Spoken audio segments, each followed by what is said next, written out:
आज का ये इजलास इख्तितामी इजलास है।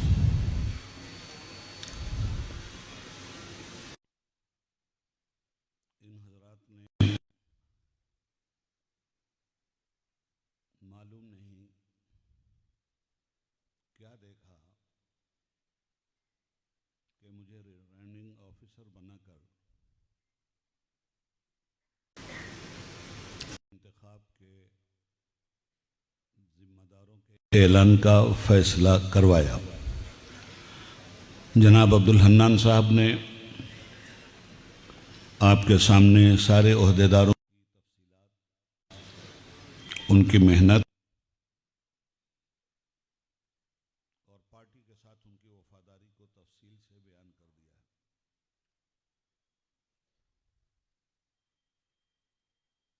सबसे पहले हम अपने मुल्क की तारीख का जायज़ा लें और उस तारीख की रोशनी में हिंदुस्तान और हिंदुस्तानी अवाम आज कहाँ खड़े हैं, इस बात को समझने के बाद एसडीपीआई अपने नज़रियात के साथ अपना कदम आगे बढ़ाती तो यह अमल नेक फाल साबित होगा। हिंदुस्तान की तारीख बहुत पुरानी है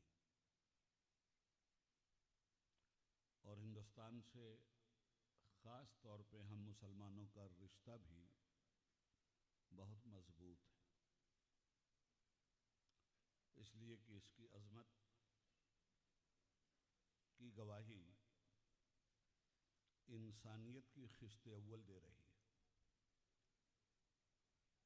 कुरान करीम की तफसीर जब आप पढ़ेंगे तो हज़रत आदम अलैहिस्सलाम का जिक्र आएगा। जन्नत से उतारा गया ज़मीन पर और कुरान की मोतबर तफसीरों के हवाले से मैं बात कर रहा हूँ कि जिस ज़मीन पे वो उतारे गए वो हिंदुस्तान की ज़मीन थी। आज वो इलाका श्रीलंका में है। हिंदुस्तान 8 मरतबा अब तक तकसीम हो चुका है। बांग्लादेश हिंदुस्तान के बंटवारे का 8वां हिस्सा है। इस मुल्क में हिंदू, मुस्लिम, सिख, ईसाई एक ज़माने से बिरादराना तौर पर एक दूसरे का एहतराम करते हुए ज़िंदगी गुजार रहे हैं और इंसानियत की तारीख़ आगे बढ़ रही है। मुल्क पर उरूज व ज़वाल के बेपनाह बादल भी छाए और मोहब्बत का पानी भी बरसा। रफ्ता रफ्ता हिंदुस्तान में आर्यों की आमद शुरू हुई। जर्मनी से ट्रांसफ़र होते हुए ये कौम हिंदुस्तान आई और सही मानों में कौम बनी इसराइल के 12 कबीलों में 2 कबीले जो गुम हो गए थे, उस ज़माने के एक बादशाह जिसका नाम बख्त नसर था, उसने इन यहूदियों की जालिमा रविश के ख़िलाफ़ इन पर इतने कोड़े बरसाए कि 2 कबीला भागकर ईरान की तरफ आ गया और ईरान से उसने हिंदुस्तान का रुख किया। चूँकि ये जालिम वहीं से थे और हिंदुस्तान में भी अस्त्र और शस्त्र के साथ ही आए थे, इन्होंने यहाँ भी आकर असल हिंदुस्तानियों पे जुल्म सितम के कोड़े बरसाए और ये असल हिंदुस्तानी आप ही के इलाके में जंगलों में पनाह लेते रहे और द्राविड़ की नाम से आज आप उनको याद करते हैं। मैं तारीख का छोटा सा हिस्सा इसलिए आपके सामने रख रहा हूँ कि इस मुल्क में मुसलमान नहीं थे। जिन लोगों ने इस मुल्क के गैर मुस्लिमों पर जुल्म के आतंकवादी कोड़े बरसाए वो भी मुसलमान नहीं थे। और आज मुसलमानों पर जो जुल्म सितम के कोड़े बरस रहे हैं ये उन्हीं सफ़ेद अंग्रेज़ों की काली औलादें हैं जो आज अंग्रेज़ों से पहले यहूदियों के नक्शे कदम पे चलते हुए हिंदुस्तान की सरजमीन की मोहब्बत को नफ़रत में तब्दील कर रहे हैं। दुनिया में जीने के कुछ उसूल होते हैं और कोई भी मुल्क कानून के बगैर नहीं चलता, उसूल के बगैर नहीं चलता।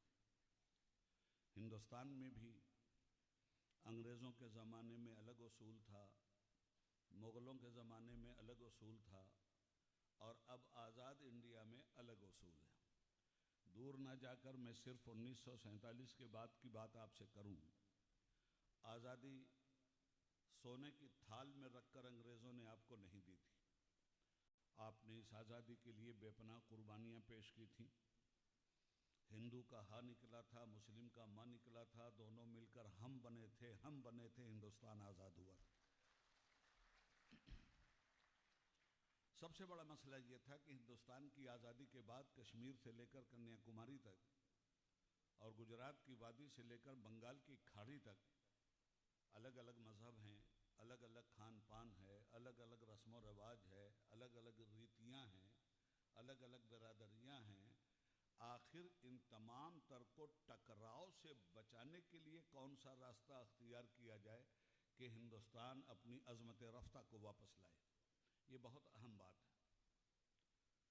3 साल लग गए। 15 अगस्त 1947 को मुल्क आज़ाद हुआ, मगर 15 अगस्त 1947 को हमें हमारा संविधान, हमारा दस्तूर, हमारा कॉन्स्टिट्यूशन नहीं मिला। 3 साल तकरीबन लग गए। बहुत सारे चिंतन मंथन के बाद 26 जनवरी 1950 को पार्लियामेंट की सभा पटल पर मुल्क का दस्तूर रख दिया गया। ये मुल्क का दस्तूर, जिसे हम कॉन्स्टिट्यूशन कहते हैं, संविधान कहते हैं, इसने तय किया कि मुल्क के इसी दस्तूर की बुनियाद पर हिंदुस्तान की फॉरेन पॉलिसी भी तय की जाएगी और हिंदुस्तान की इंटरनल पॉलिसी भी तय की जाएगी।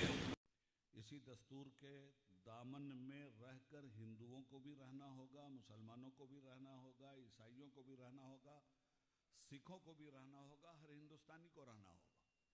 और इसे सब लोगों ने एक्सेप्ट किया। अब मुल्क का दस्तूर, हिंदुस्तान का दस्तूर मामूली दस्तूर नहीं। इस दस्तूर में इतनी ताकतें और हर मजहब और हर बिरादरी के तहफ़्फ़ुज़ का इतना ज़बरदस्त पैगाम है, जिस पैगाम की बुनियाद पर डॉक्टर भीमराव अंबेडकर को हम सलाम करते हैं। माइनॉरिटीज़ और मेजॉरिटी, दुनिया में हमेशा यह हुआ है कि अक्सरियत अक़लियत पे जुल्म करती है। अक्सरियत जब ताकत में आती है तो अक़लियत को दबाव में रख करके ज़िंदगी गुजारने पे मजबूर करती है। आज वो आप देख रहे हैं।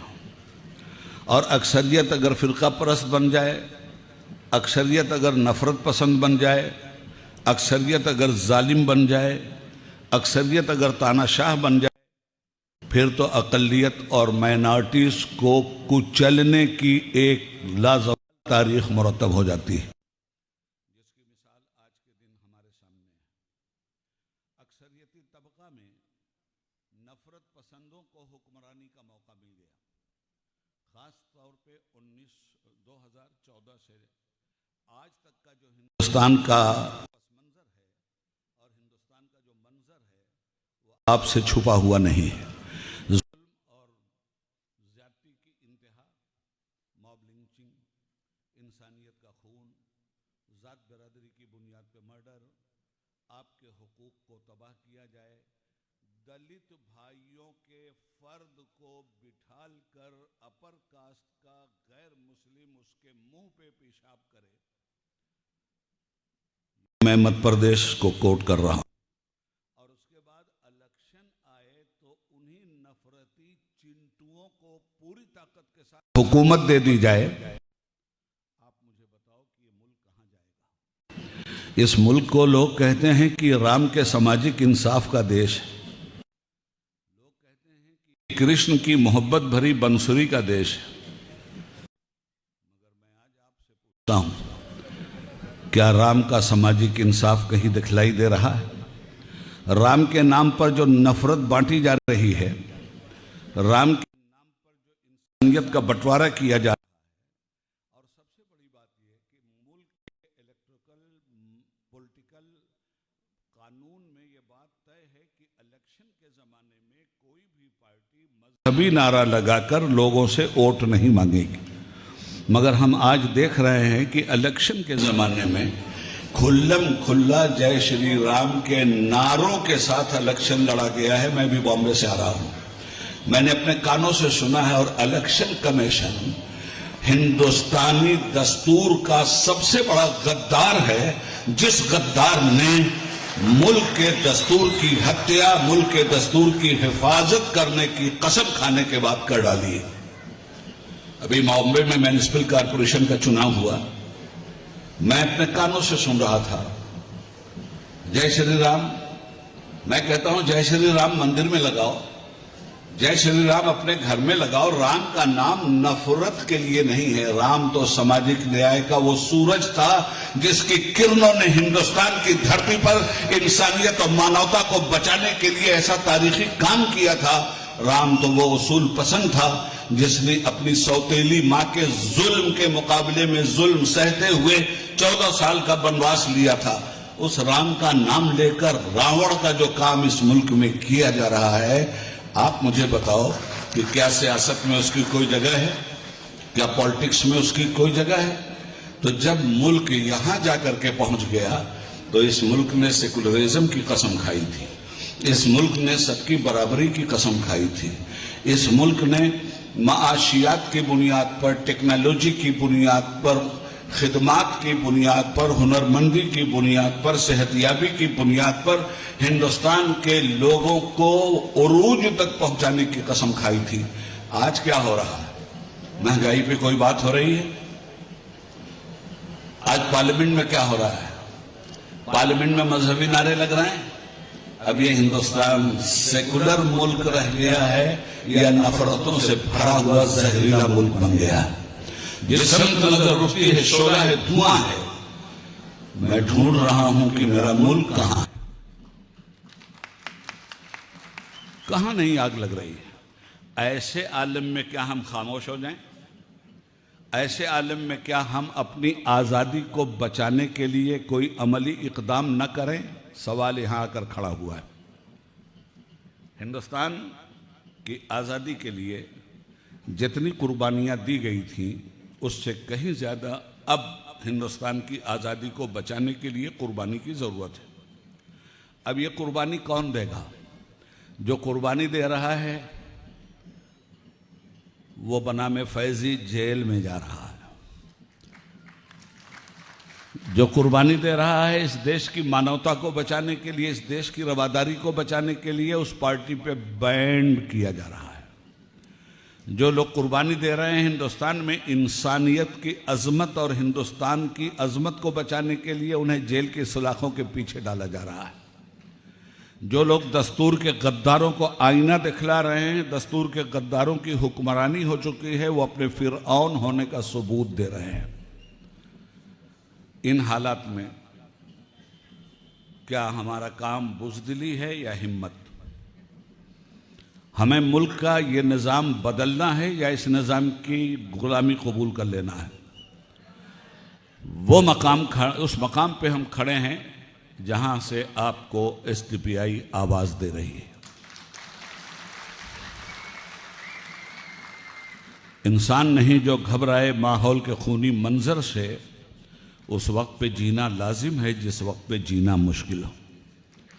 आज मुल्क के हालात, कहते रहो रूदादे अलम कुछ न कहेंगे, बेहिस हैं ये पत्थर के सनम कुछ न कहेंगे, मुरझाए हुए फूल हैं सूखी हुई कलियां गुलशन पे है ये किसका करम, कुछ न कहेंगे। किसे खबर थी बहार आते ही फूल रंगीन कफन बनेंगे।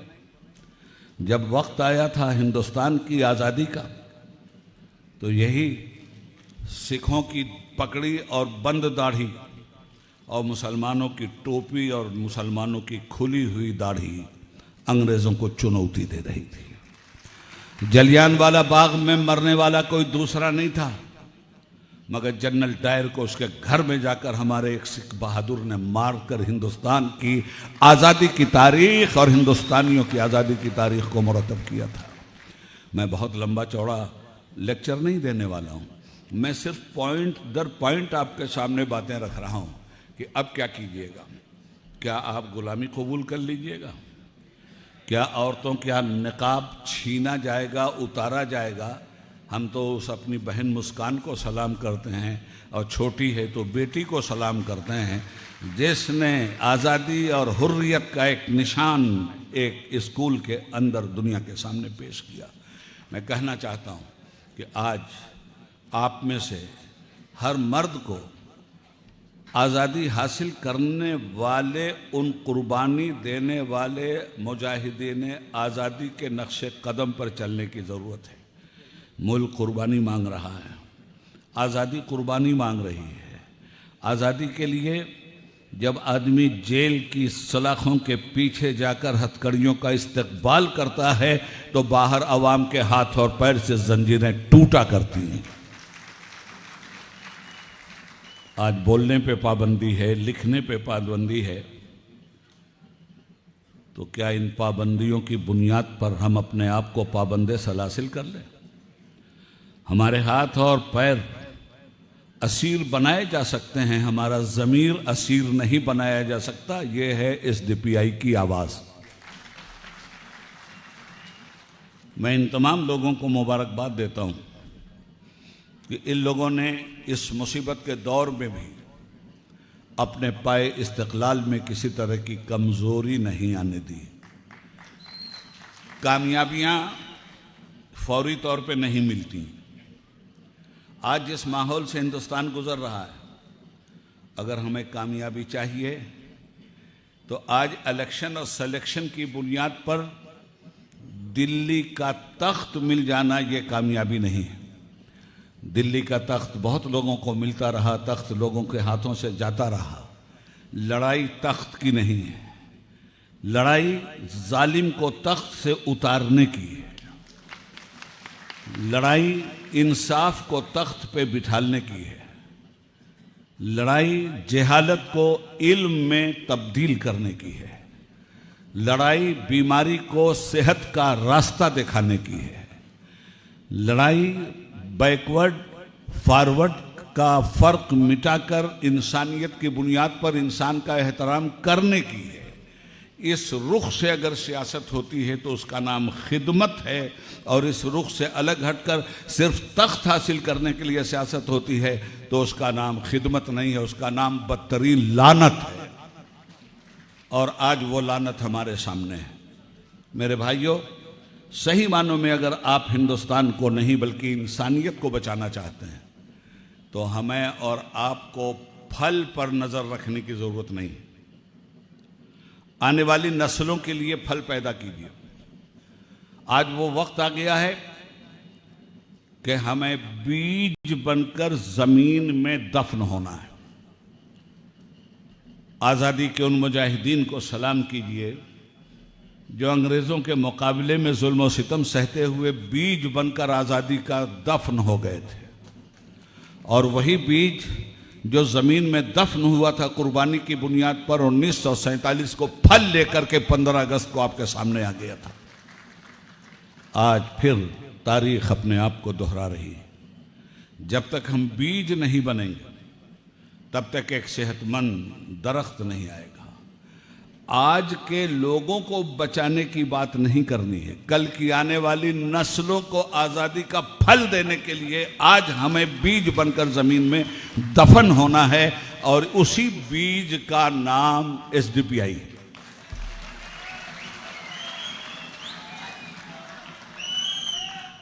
मेरे भाई मोहम्मद शफी साहब ने, मैं बीमार चल रहा हूँ, अपने जिस्म से बीमार हूँ, अपने हौसले से बीमार नहीं। मैं 14 घंटे के ऑपरेशन से गुजर कर आया हूँ, मगर मैंने ये देखा कि मुझसे ज़्यादा तो मेरी कौम, मेरा हिंदुस्तानी बीमार है। तो अपनी बीमारी को डॉक्टरों के हवाले कर दिया और अपने ख्यालात को दवा बनाकर आपके हवाले कर रहा हूँ। आज की सुबह भी बहुत देर तक मैं बोला हूँ, इस वक्त भी ज़्यादा वक्त आपका नहीं लेना चाहता। बस सियासत का नाम है खिदमत। अगर सियासत के पेट से खिदमत इंसानियत का कोई तसव्वुर पैदा नहीं होता तो ऐसी सियासत पे लानत।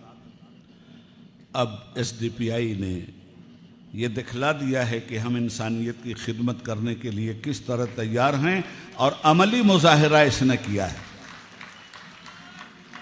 नफरती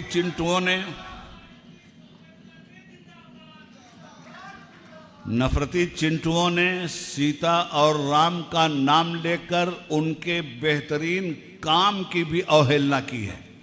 मगर आओ नफरती चिंटुओं, देखो एसडीपीआई के स्टेज पे तुम्हें सीता भी मिलेगा और राम भी मिलेगा।